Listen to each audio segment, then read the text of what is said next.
ఒక్క మాట చెప్తున్న జాగ్రత్త. నోడు దురిసి మాట్లాడటోలారా, చెప్పులు పంటలు పండించే రైతులకు కూడా ఉంటాయి.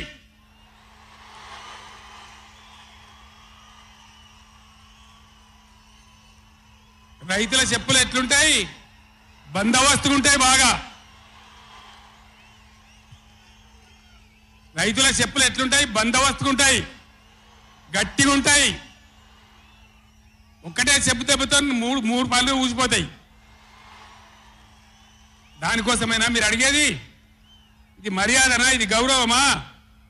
ప్రజలను గౌరవించే పద్ధత? నీకు చేత కాకపోతే మాఫీ చేయండి, జరగని ఎన్నిక చరిత్ర అని చెప్పాలి. వెళ్తలేదు అని చెప్పాలి, మాకు చేయలేదు అని చెప్పాలి. కానీ అడిగినోని చెప్తోని కొట్టాలి.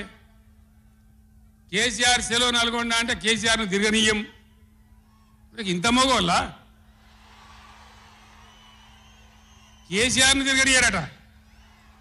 తెలంగాణ తెచ్చిన కేసీఆర్నే తిరగనియారా? ఏమి చేస్తారు? చంపేస్తారద్దా? చంపుతావా? దా వ్యాపారం చంపుతావుదా? కేసీఆర్ని చంపి మీరు ఉంటారా?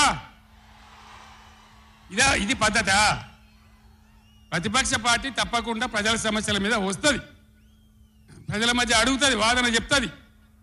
నీ దమ్ముంటే మేము చేసిన దానికన్నా ఇంకా మంచిగా చేసి చూపి, కరెంటు మంచిగా చూపి. ఆగమాగం అడివడివి ఇష్టం వచ్చినట్టు ఏం చేయాలి? అలా పాలమూరు ఎత్తిపోతల పూర్తి చేయాలి, దాని గురించి మాట లేదు. ఖమ్మంలో సీతారామ ఎత్తిపోతల పూర్తి చేయాలి, దాని గురించి ముచ్చట లేదు. ఇంకా గురుకులాలు ఎక్కువ పెట్టాలి పేద పిల్లల గురించి, ఆ ముచ్చట లేదు. కరెంటు మంచిగా ఇవ్వాలి, ఆ ముచ్చట లేదు.